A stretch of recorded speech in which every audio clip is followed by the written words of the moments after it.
Good evening, elected members, staff, and a full gallery. Welcome for those who are joining us both here and online. This meeting is being live streamed. I did just see someone taking a photo, and just feel free to take photos. We cannot record from the gallery though, I'll just make that clear. This is being live streamed though, and is out there for public consumption. We do have a request which I have approved as it fits within our policy of Councillor Steck to join us electronically from her secure location. Councillor Steck, can you hear me?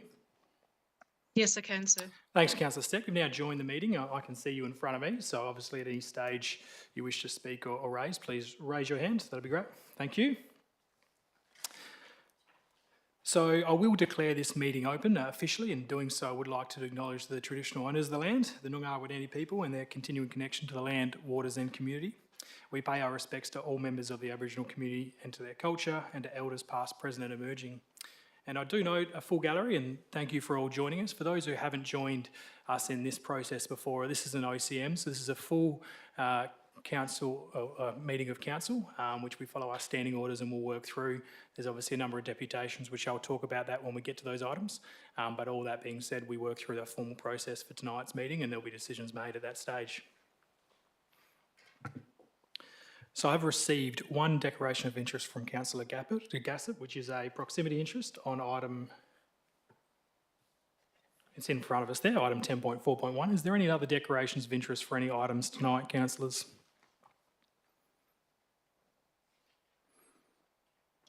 Thank you. Moving along, we haven't received any public question time. I will note we have a special council meeting after that. After this at 7 p.m, and I will note if we are going, that is a gazetted time, so if we need to, we will be pausing this meeting and resuming after that meeting. Confirmation of the previous minutes. Is somebody happy to move that they are received? Thank you, Councillor Steele. Seconded by Councillor Quain. Those in favour, please indicate. Thanks, Councillor Steck. Thank you. And the minutes of the advisory committees there. Is somebody happy to move those are received? Thank you, Councillor Kozak. Is there a seconder? Thank you, Councillor Quain. I'll put that. Those in favour, please indicate.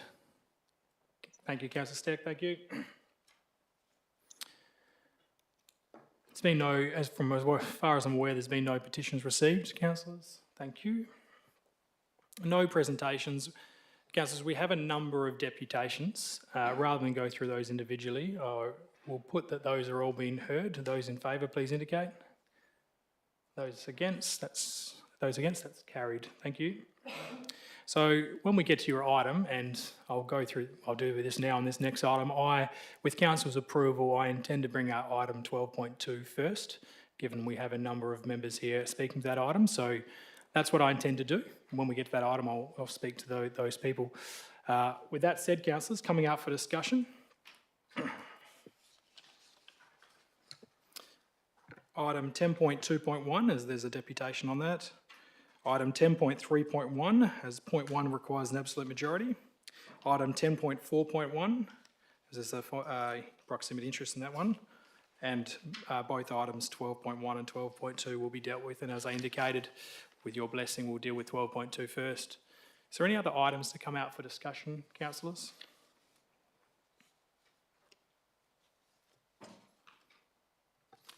All good. If that's the case, is somebody happy to move that be accepted? Thank you, Councillor Andrew, and seconded by Councillor Brown.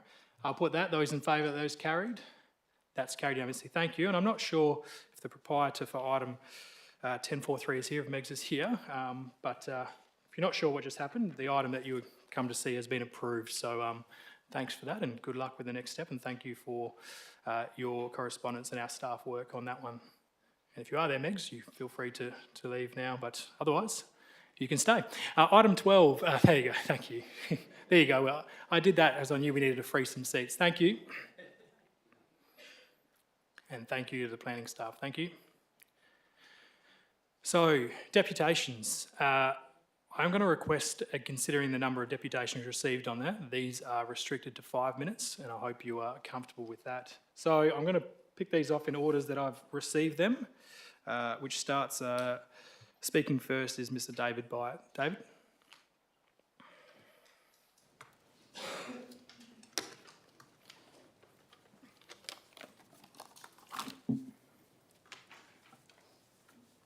I'll one more thing. As per, we do require our standing orders, we do require your name and address before you address council. Thank you for each speaker. Thanks, David.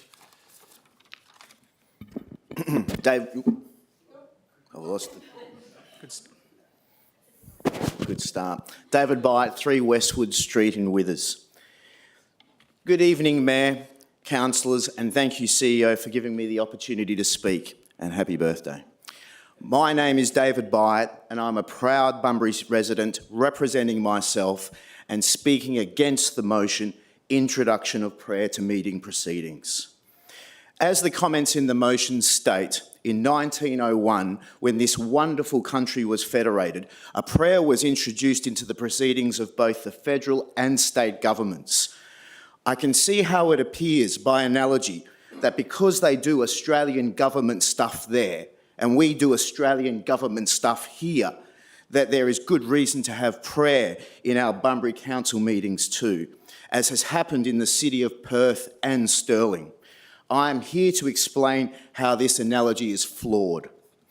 In 1901, when prayer was introduced into the proceedings of Australian Parliament, it was not introduced with the welfare of the community in mind, but because our system of government was born from the Westminster system, a government structure in which the Church of England plays an actual legislative role. Our constitution removed the Church's role by proclaiming that Australia has no state religion, a step forward in history.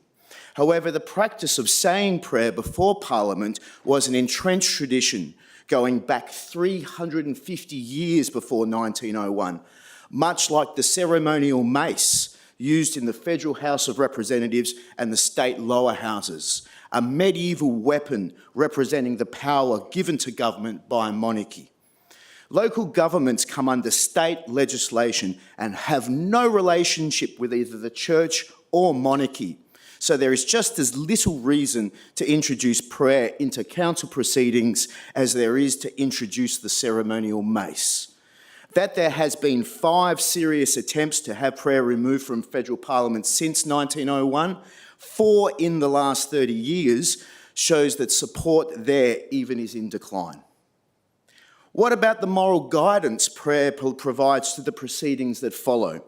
I am very happy to acknowledge that prayer is held sacred to billions of people in the world, with the Lord's Prayer having a history going back nearly 2,000 years. But do you know what the first act was that was passed in the first session of Australian Federal Parliament after reciting prayer? The Immigration Restriction Act, the beginning of the White Australia policy, which shaped immigration for 70 years and is widely recognised as the most shameful and damaging act passed in Australian history. Prayer seems to have missed its mark on that occasion.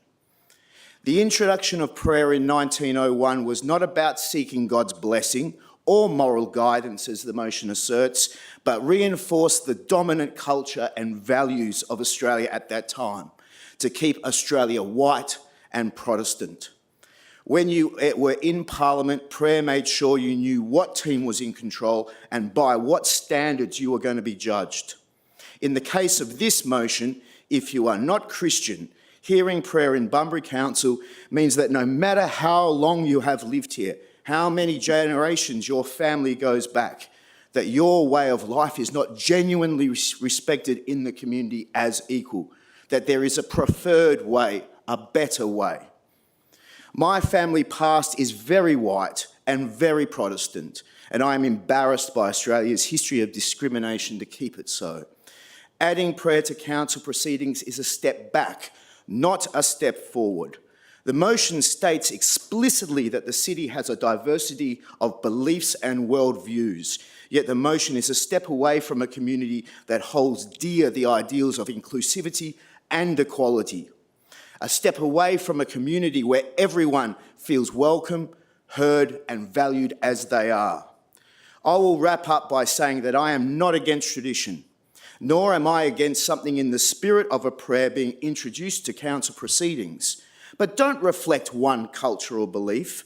Instead, make it a secular creed that celebrates the beautiful city we live in and appeals to values we all share. Ask the most creative individuals in the city to come together and create something new that combines all of our beliefs and worldviews.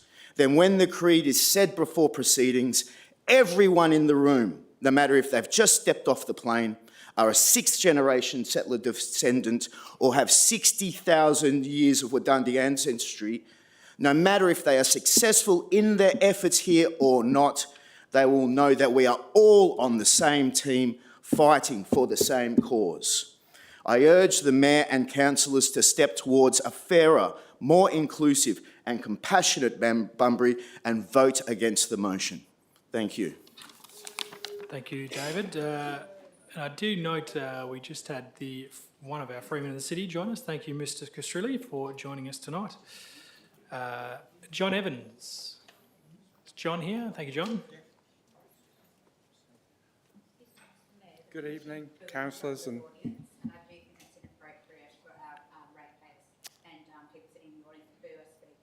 Thanks, Councillor Steele. We'll ask anyone making comments within the audience or within the gallery to keep those to themselves. Thank you.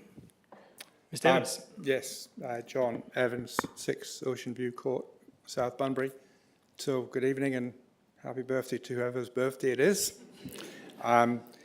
These are just some thoughts, and certainly not intended to be controversial, but virtually anything can be.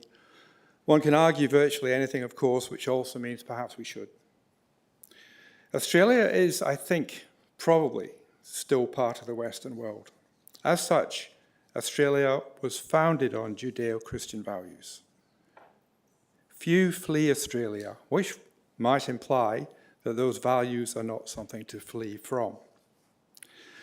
Yet the core of these are being challenged, strangely enough, even by its own people and newcomers, like myself. Although I'm not challenging it, I'm speaking for the motion. It is perhaps a pale, if somewhat sickly stance, to not simply recognise our heritage. So what do Australians stand for? Is it not equality and fairness, expressed often as doing the right thing? All leaders have a choice. They can represent community values or aim to impose their own. It is fair to say that our own views may not exactly be absolute truth, even when we think they are. If they were, would we not always simply agree with each other?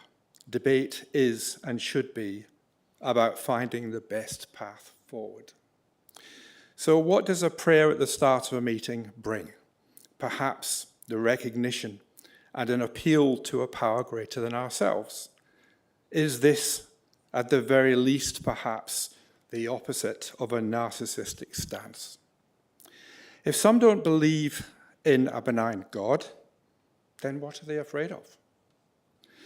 The somewhat dubious, if not ubiquitous, seeming cop-out of disrespect to other faiths and beliefs is perhaps little more than a demonstration to others that we have no convictions of our own of any value, except a fear of offending others. It is difficult to imagine a weaker, convictionless conviction than that. Even Nietzsche recognized that people need a higher authority to appeal to. He even predicted the kind of social disharmony that results from what he called the death of God in Beyond Good and Evil. To what do we attribute this strange death of God? Often it is to science. Yet this is ironically held in an age where few are even scientifically literate, which also means most are taking science itself on faith. Science has given us a great deal. However, science has little or nothing to say about the existence or otherwise of God. May I ask, by example, does anyone here understand what superposition in quantum mechanics really is? I ask because neither do quantum physicists. To the extent that many see this well-described, experimentally confusing, but sound concept to be more in the realm of philosophy, perhaps even religion. No one knows. certainly not science. Whether belief in a higher power is or is not valid. Either way, we take our opinions simply on faith. A colleague of mine recently, in fact yesterday, described the belief in God as magical thinking. There is perhaps an irony in this, to the extent that perhaps all of our hopes and dreams are based on magical thinking. Is not magical thinking the very essence of existential life, forming more of who we are, not simply what we are? Magical thinking, if we think about it, is the very essence of all of beauty and art. These things are about who we are, not what we are. And as Einstein said, along with many other things, imagination is more important than fact. Yet we do not even know where such magical thinking comes from. We say, do we not, that we are inclusive? Well, undistorted Christianity is itself inclusive. The Christian ethic is clearly stated in the New Testament. It is at its heart all about love, not hate. I often hear in Australia how other cultures must be respected. If this is who we are, then the one thing that Christianity promotes has in common with any inclusive faith, religion, or philosophy a deep caring about all people. All those things that, rather than divide us, bring us together. It is perhaps fair to say, at any meeting or debate, we bring all of our individual agendas, biases, and desires. This is intensely human. We all do this. It is in our nature.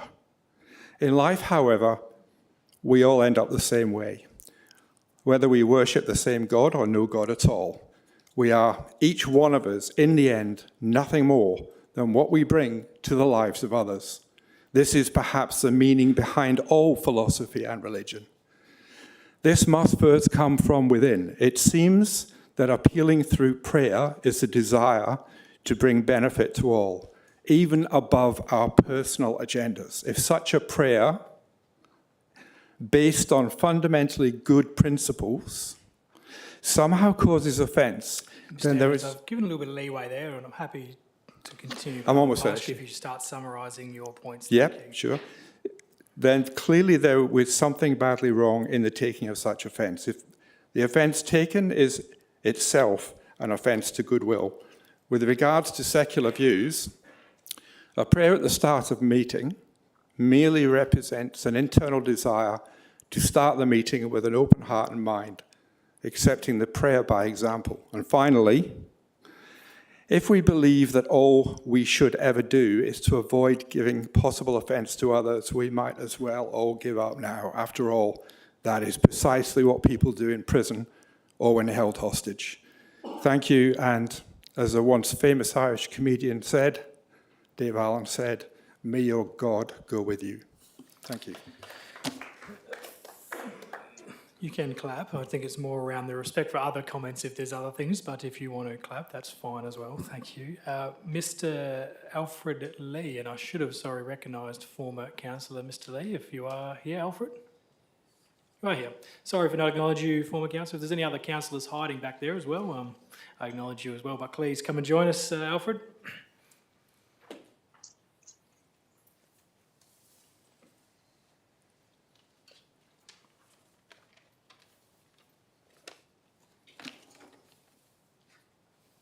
Peace be to everyone in this chamber this evening. God bless you and all your family members.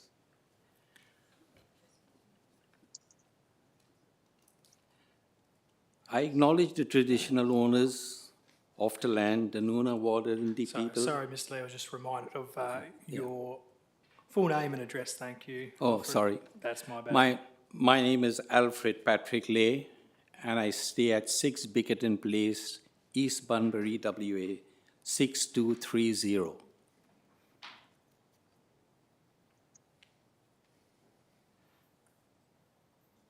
Thank you. Honourable Mayor Jason Mughal, Deputy Mayor Treslin Smith, Councillors Karen Turner, Ben Andrew, Cheryl Kozik, Dr. Amish, Marina Queen, Gabby Gassip, Michelle Steck, who's there on the screen, God bless her, Karen Steele, and Councillor Todd Brown. Thank you for giving me the thing of speaking here this evening. I speak for this motion.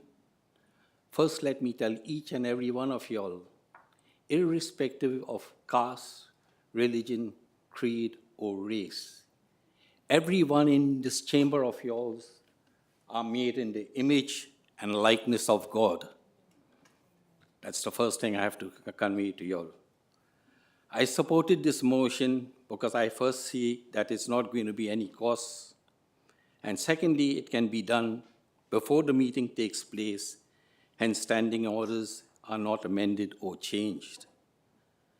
I do request councillors to vote on this motion with an open and clear heart. Do remember that you have the power to make things happen. And if there is a problem, always find a solution. Don't increase the problem. You bring unity in this council if everyone supports one another and helps one another with love and kindness in whatever they do. And that's for the common good of our communities here present. In conclusion, I thank the City of Bunbury for giving me the opportunity to speak. I ask you just to vote for the issue placed in front of you, with a humble and open mind, and may your spirit guide you in this process. God bless each and every one of you in this chamber. God bless your families. Thank you very much. Thank you, Alfred. Is it Jody James or Jody Sage? Jody.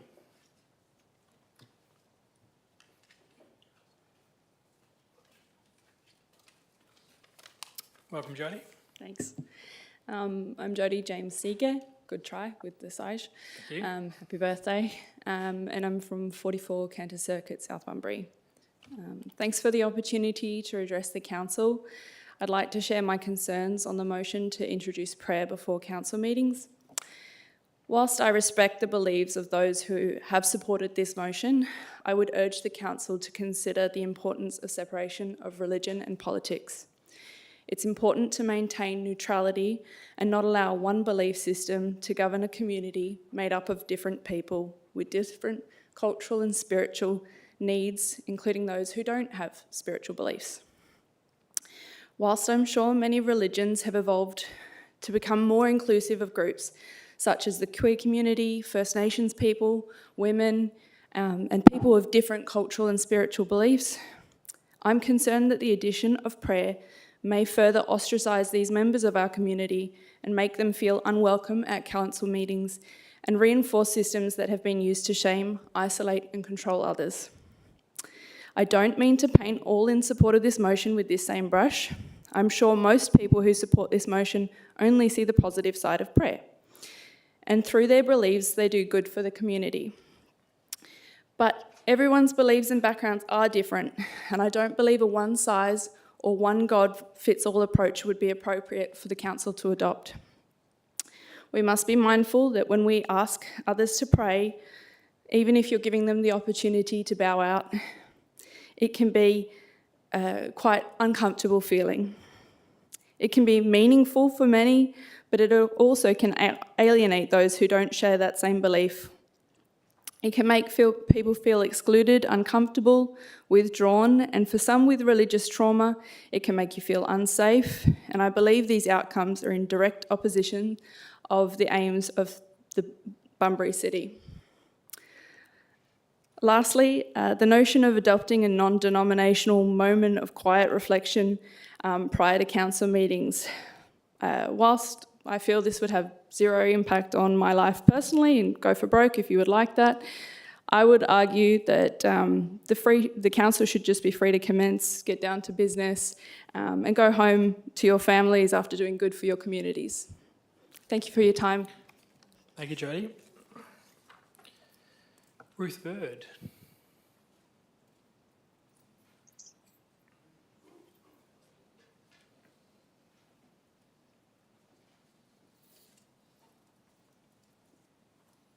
Hello, Ruth. Thank you. Hello. Well, I haven't timed this, so hopefully I'm well under the 5. That's okay. You've said I'm getting a little bit of leeway, but as long as it's Ruth not Bird. 20, we'll be right. Okay. Ruth Bird, Unit 2011, Casuarina Drive, Bunbury. Good evening to you all. Honourable Mayor, respected council members, ladies and gentlemen. Today I stand before you to speak on a subject both timeless and deeply meaningful, prayer. What is prayer? Prayer is at its heart a sincere conversation with something bigger than ourselves. For some, that something bigger is God. It's the weight of responsibility, the voice of conscience. It is an act of faith, a humble expression of our hopes, our gratitude, and our requests for guidance. It is not merely words spoken aloud or silently. It is the moment where we align our hearts and minds with the divine, seeking wisdom beyond our limited human understanding. In moments of uncertainty, prayer reminds us that we are not alone, that a higher power watches over us, ready to guide our decisions and our actions toward the common goal. Who are we praying to? I believe to God, the master designer, creator of the universe, creator of you and I, the source of greater wisdom, strength and compassion through his Son and our mediator, Jesus Christ. However, you don't need to believe in a deity to understand the psychological and ethical role of prayer in leadership. So what is the importance and what are the benefits of prayer? Prayer holds profound importance in both personal and public life. It cultivates humility and virtues essential to the work carried out here. Through prayer, we gain clarity, courage, and a peaceful heart. It helps us rise above partisan divides and to focus on the greater good. Scientific studies even support what faith has long known. Prayer can reduce stress, improve mental focus, and foster a spirit of cooperation, all invaluable in the demanding environment of local governance. So the case for prayer, obviously I'm would vote for motion. I respectfully propose that we consider beginning each council meeting with a brief prayer. This is not about endorsing a particular faith, but rather inviting the presence of God's guidance into the deliberations. A moment of prayer can unify us, temper the debates, and inspire us to serve our community with wisdom and integrity. Imagine a council meeting where decisions are preceded by a collective pause to seek divine insight. We may find that differences soften, common goals become clearer, and the weight of responsibility feels lighter. In closing, let us remember that the role as council members is not only to govern, but to serve with fairness, compassion, and wisdom. Prayer, grounded in faith in God, offers a powerful source of strength as members and staff of the council carry out their noble duties. Thank you for your attention, and may God bless this council and the community they serve. Thank you, Ruth. Plenty of time. Louise Delport. Louise?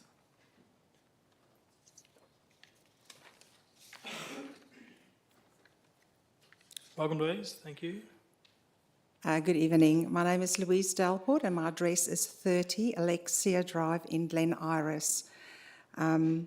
So thank you, Mayor and CEO, and happy birthday as well from me and council members. I thank you for this opportunity to speak tonight in favour of the motion of prayer as per the agenda item 12.2. Now, I come before you not simply as a woman of faith tonight, but as someone who cares deeply about unity, direction, and the moral grounding of our community here in Bunbury. I also come to you tonight as an ex-council worker, customer service department. I was there a coordinator from 2000 to 2009, and it's a great place to work for, may I just add. I'd like to briefly share why I believe opening a council meeting with Christian prayer is not only appropriate, but it's also vital.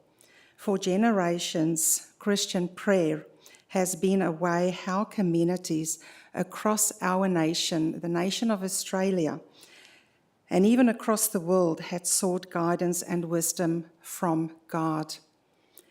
Any decision made in this chamber has consequences, whether it's good, whether it's bad.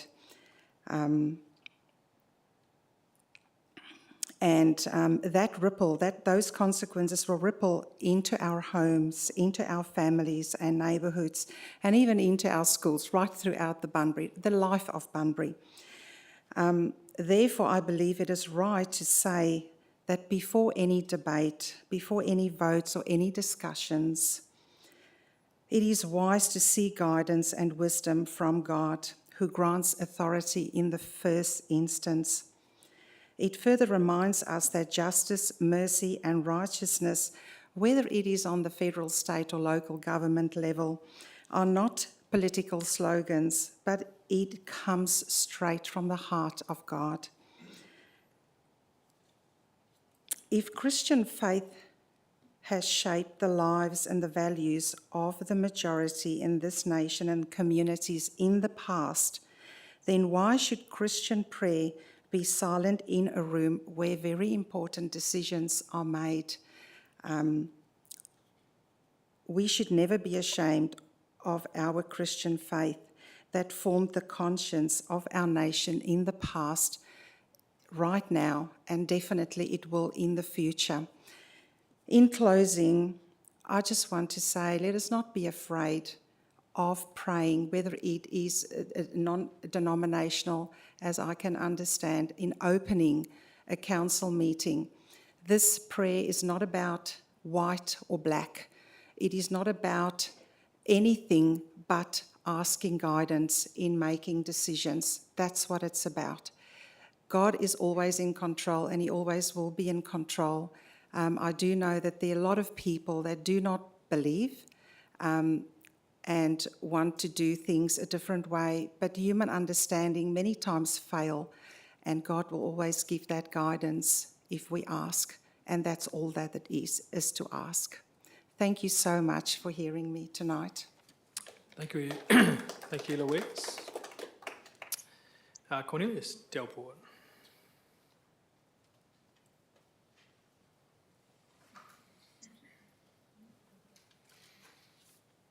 Welcome. Good evening, Cornelius Delport by name. I'm from 30 Alexia Drive in Glen Iris.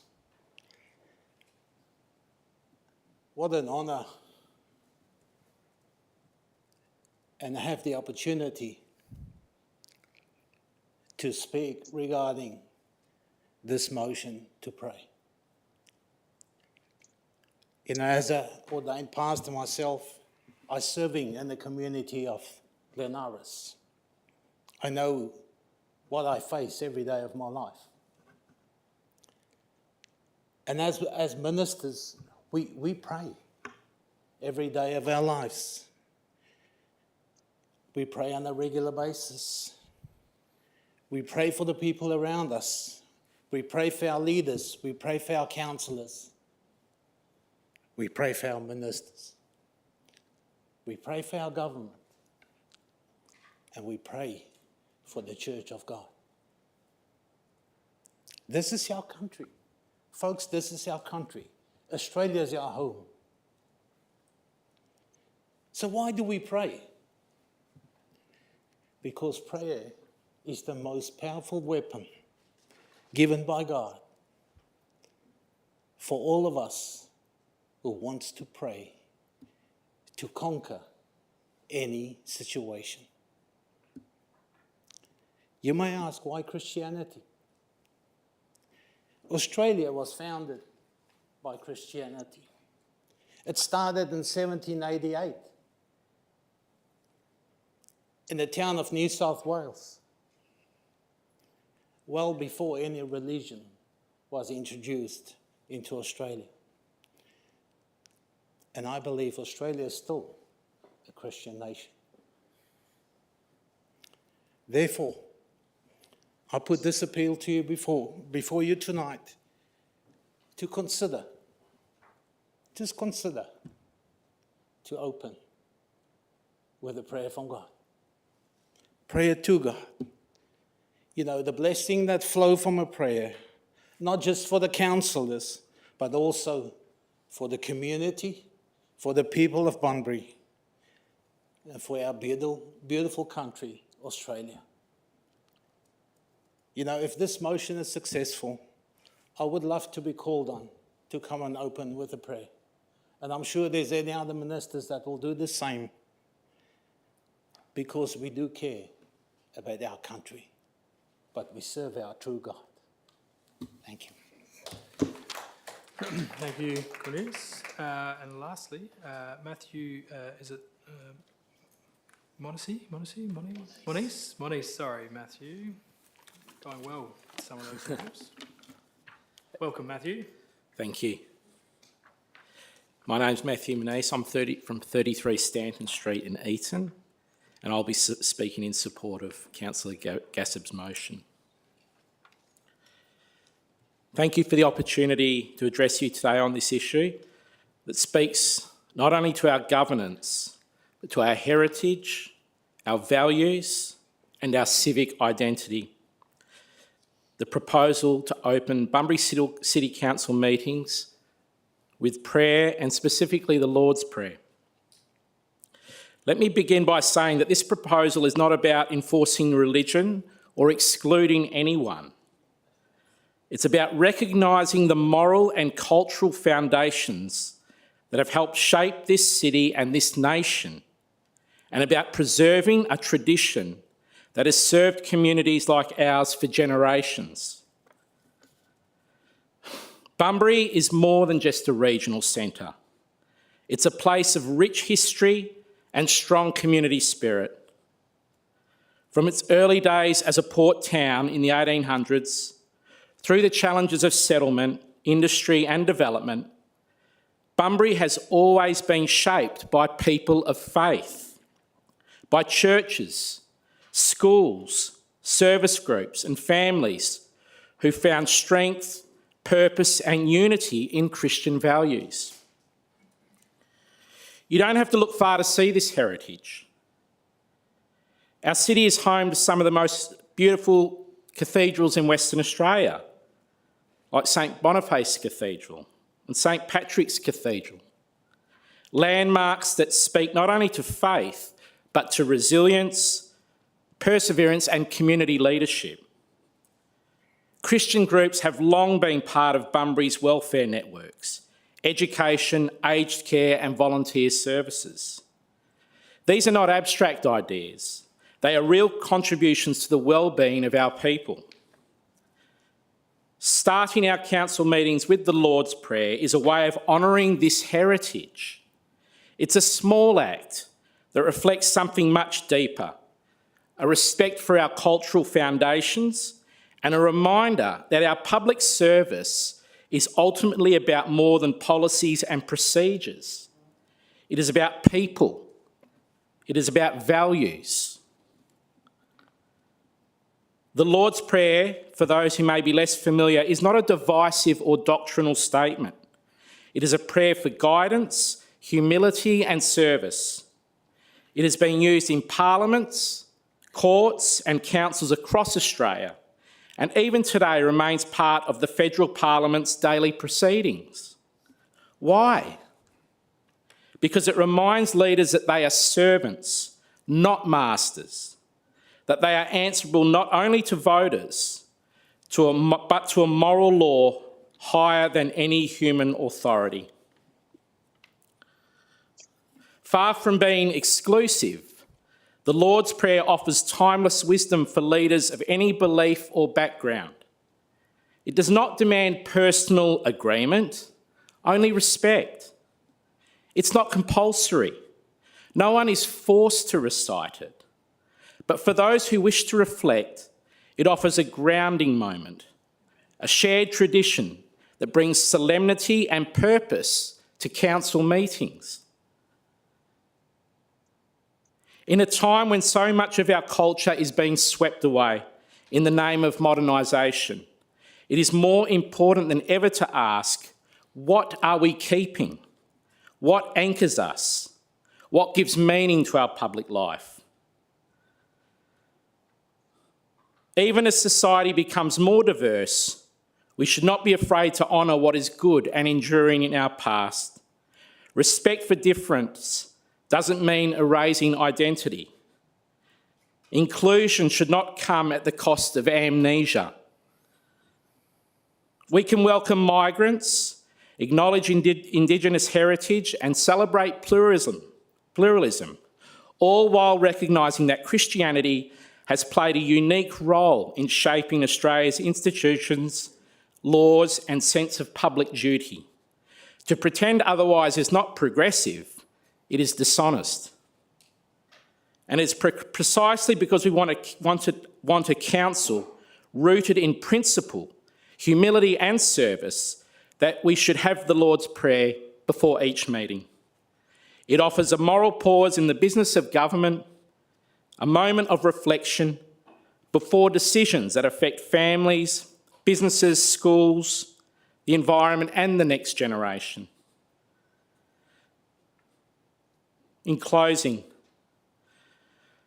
to those who are unsure or hold different beliefs, I say this: this is not about religious dominance.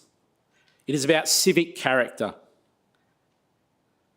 The prayer is a gift, not a weapon. You are not being asked to say it, but simply to honour the values it expresses, values that transcend religion. I ask this council, what kind of leadership do you want to model in Bunbury? Do we begin our meetings rooted in humility, guided by timeless values? Or do we want to drift into a kind of moral forgetfulness? By restoring the Lord's Prayer, we are not imposing faith. We are remembering who we are, where we've come from, and what kind of future we hope to build together. Thank you. Thank you, Matthew. Thank you for those who've made deputations tonight. We will now deal with this item, and Councillor Gassam, I'm assuming you want to move your motion. Moved by Councillor Gassam. Is there a seconder to Councillor Gassam's motion? Councillor Steck. Thank you. Councillor Andrew. Thank you, Mr Mayor. I'd like to move a procedural motion that the question now be put. Sure. So, councillors, is there a seconder to that procedure motion? Councillor Turner. So, councillors, we're voting whether or not this item goes straight to decision. So, that procedure motion is the question now be put. Those in favour of that, please indicate. Those against? That's 3 against. That's carried. So, the motion will now be put. So, the motion is that the City of Bunbury induces a prayer in the ordinary meeting proceedings, similar to the prayers in West Australian Legislative Council. Those in favour of that motion, please indicate. Those against? That motion is lost. And for those who have joined us for that item, we have now completed that item. You're more than welcome to stay, but we will be going back to the start of the agenda to work through that. I'll give a moment if anyone would like to leave at this stage. If not, as I said, you're more than welcome to stay, but I'll allow for anyone who does want to leave now.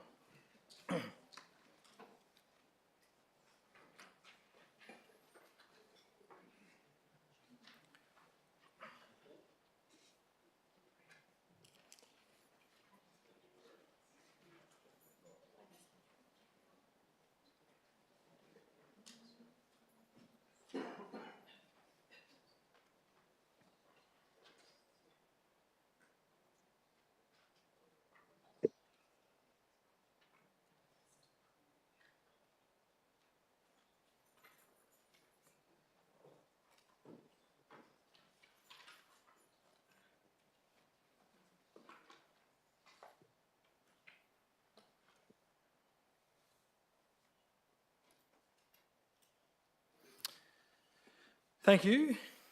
And obviously, you are welcome to leave at any stage, but it's just an opportunity to have a little bit of a pause there. So we move to item 10.2.1, which we do have a couple more deputations.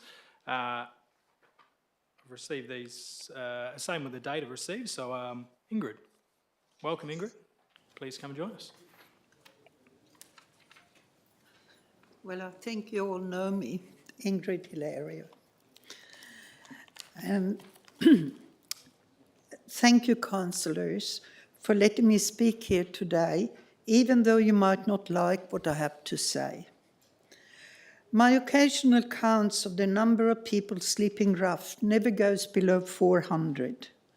This is from Australind to Dalyellop, and I'm certain there are many I don't see and don't count. I don't count all those couch surfing or living in garages or caravans. I only count the ones on the ground, in cars, or in tents. The official number always hovers around 120, probably because it only takes in count the ones on the by name list. There are many out there who do not want to get onto that list, partly because they see it as a social stigma, partly because they don't want to be known to authorities, partly because they see no special advantage in being on the list. There is definitely an advantage if you are among the traditional homeless with multiple problems. But for somebody sleeping in a car and going to work in the morning, there is no conceivable advantage. They cannot even get onto the waiting lists for social housing. Since they have a job, they are too rich. With the freezing temperatures we have, shouldn't there be at least a very temporary shelter, the way there was after the tornadoes? Do we really want to see people freezing to death or die from pneumonia? The other night it was 1 degree. Sleep outside with that. Our little group do what we can to show the extent of the problem. We have a vigil in front of Dom Panchi's office every Monday, usually around half a dozen individuals. When it's sunny and warm, that can double. During the coming Homelessness Week in August, we're also organising a rally on Sunday the 10th. I would like to see you all there.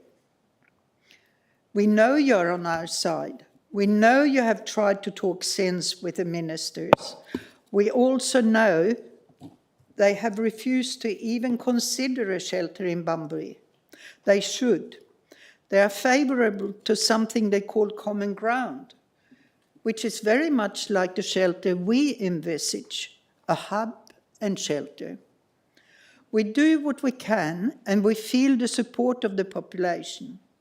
2,300 signatures on a petition for a shelter, when many petitions don't even reach into the hundreds. Now it's up to you to do your part. Come to the rally, talk to the ministers, not one letter, but a flood of letters and individual meetings. Invite them over to Bunbury. I know it's so much further to go from Perth to Bunbury than the other way around, but they might brave it. I could take them on a tour of rough sleepers, even though they don't really need to go very far from this chamber to see them. They're just there, in front of the library, in front of the senior seats. I believe there will be a cabinet meeting in Bunbury soon. Use it to the advantage of a shelter. Ministers seem to follow two rules. These will be the biggest hurdles to overcome. These are the unwritten rules. 1, always talk as if homeless people are all in need of wraparound services because they have mental, alcohol and drug problems. This is not true. 2, all money available should go into permanent housing.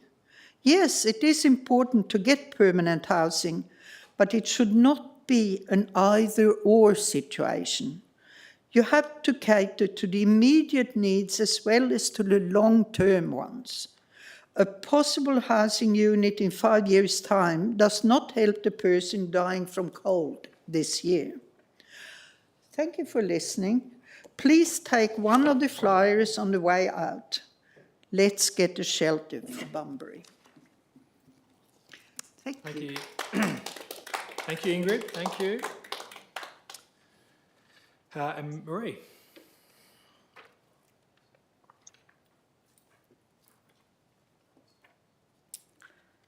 Mayor Miguel, I'm name Marie and address, Goulden, Thank you. 21 Pierce Road, Australind. Mayor Miguel, councillors and members of the public, thank you for the opportunity to speak. I come here not in opposition but in deep hope that together we can respond to a homeless crisis that affects the heart of our community. I'm here to advocate to the petition signed by over 2,000 residents calling for the urgent establishment of an emergency shelter for people experiencing homelessness in Bunbury. These signatures represent more than ink on paper. They represent voices, stories, and lives that are being lived in the margins of the Greater Bunbury region. Each night, people sleep rough, some in cars, some in tents, garages hidden out of sight, some in fear. These are not strangers, they are our neighbours, our elders and our youth. And while many of us go home to warmth and safety, others are left to navigate cold nights, hunger and vulnerability. Homelessness is no longer just a story of addiction or disorder. It's increasingly a story of resilience, of people holding down jobs, supporting families and attending school, paying taxes and with nowhere to sleep. Just like Ingrid, we are members of the Bunbury Addressing Homelessness Working Group, which has currently over 500 members. We know that homelessness is complex, but the need for shelter can be solvable. The need is urgent. It is non-negotiable. We're not asking council to solve every facet of homelessness overnight. We're asking for one clear, actionable step to support the establishment of a serviceable building that can function as an emergency shelter now, urgently, as it is long overdue. We're ready to collaborate. We're planning to establish a not-for-profit organisation focused on this very issue. We're engaging with politicians, community stakeholders, volunteering and supporting local service providers, and rallying during the National Homeless Prevention Week. We've waited too long. Now we ask to be heard, and we call for collaborative action. But we cannot do it alone. We need council's leadership. We need your support, not just in principle, but in practice. This is a moment for Bunbury to lead, to show that we are a city that does not turn away from hardship but rises to meet it. We urge you to act, not just with policy, but with heart and soul. Thank you. Thank you, Mary. Thank you. Councillors, we have the executive recommendation in front of us. Someone happy to move that? Councillor Steele moving, Councillor Ramesh seconder. Is there likely to be any debate on this item, councillors? If that's the case, I'll put the motion as it reads. Those in favour, please indicate. Councillor Steck, thank you. All in favour, that's carried. That motion is carried as written there. Thank you. And again, for those who are there for that item, feel free to leave. You can continue to stay, but if you would like to, feel free.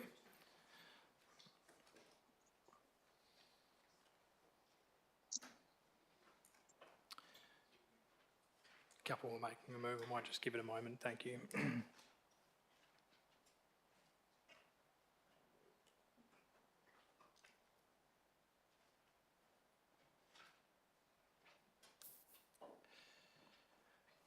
Okay, item 10.3.1, councillors, this has been brought out as item 1, does require an absolute majority. Is somebody happy to move the executive recommendation? Thank you, Councillor Steele. Is there a seconder?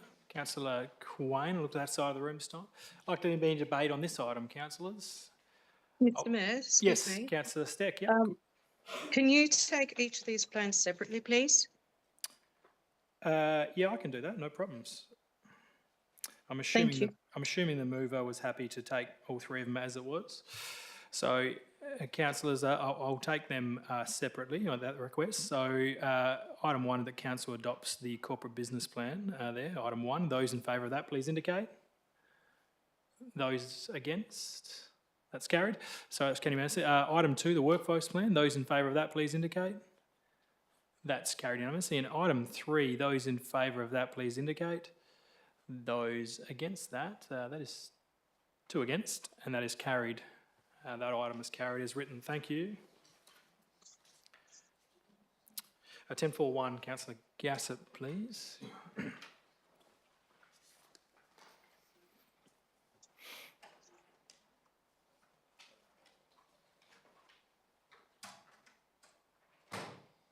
Do we have a move for the executive recommendation? Thank you, Councillor Quain, and a seconder, Councillor Ramesh. This has come out because of that, obviously, interest. Is there any likely to be any debate on this item, councillors? Mr Mayor, can I have a question, please?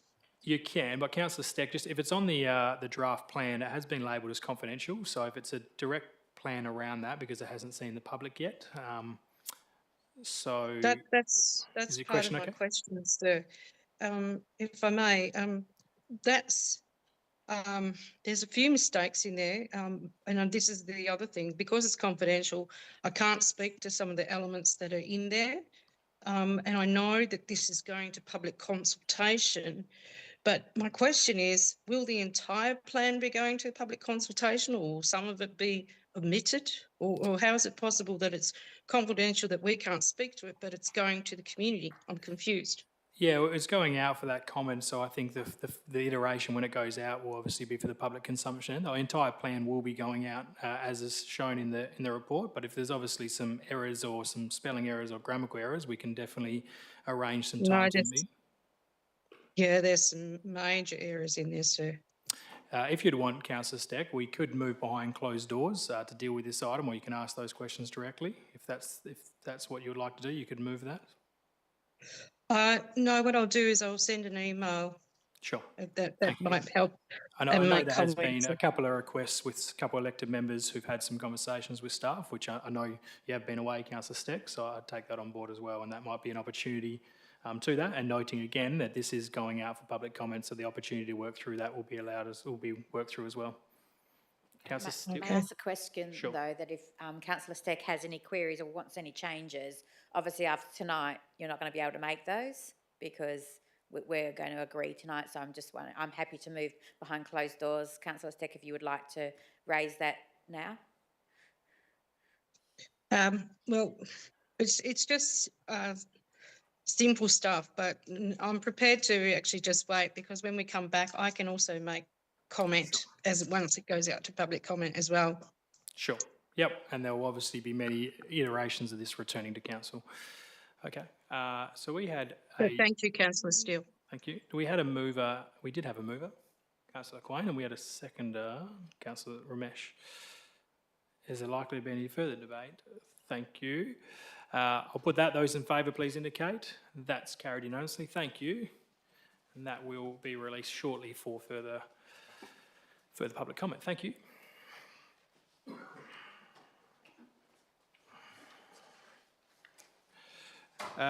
We are now dealing with item 12.1, which is Councillor Steele's motion. Councillor Steele, assuming you would like to move this particular motion.